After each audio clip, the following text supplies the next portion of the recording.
Well, it's been a couple months since we harvested this bow wood. I split it into two separate halves, into two separate stave woods. I've selected the thicker crapper half of the wood to start making a bow with. Now I'm pretty far along into this bow. This is my experimental bow to figure out if this wood, how this wood's suitable, and the little things that I have to get right with this particular tree.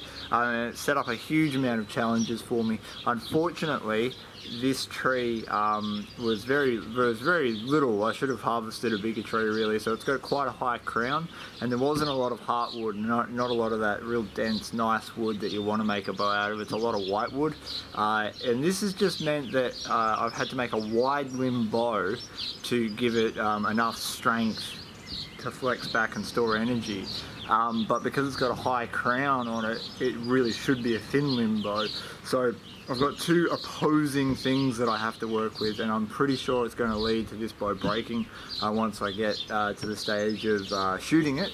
We're just going through tillering at the moment, so we're just working off some of this wood with my rasp just to bring it down so I can start getting on the tillering board.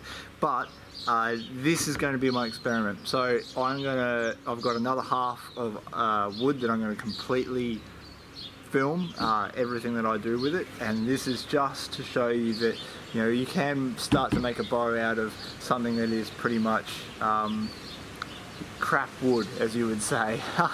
And we'll see if it works. This is the good fun part about bow making. Even though there's a few hours in putting it together, if it breaks, you've learned a lot, and you can add that to your next bow. You can take those experiences and lessons onto that next stave that you've got. Right, so let's get back to work.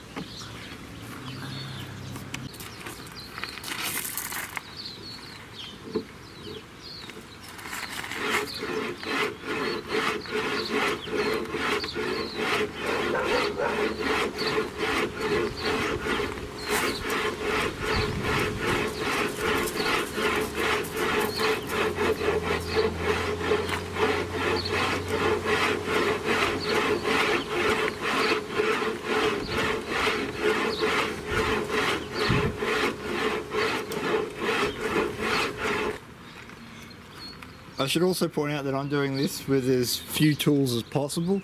The idea of this bow was to see if I could make one with just some really basic tools that almost everyone would have, or they'd be really cheap to buy.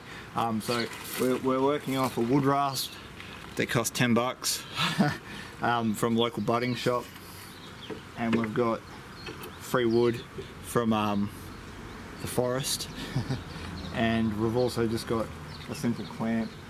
And other than that, there was an axe. So it's going to take me longer than what it would be if I had a bandsaw or something like that to get the bow down to its proper shape.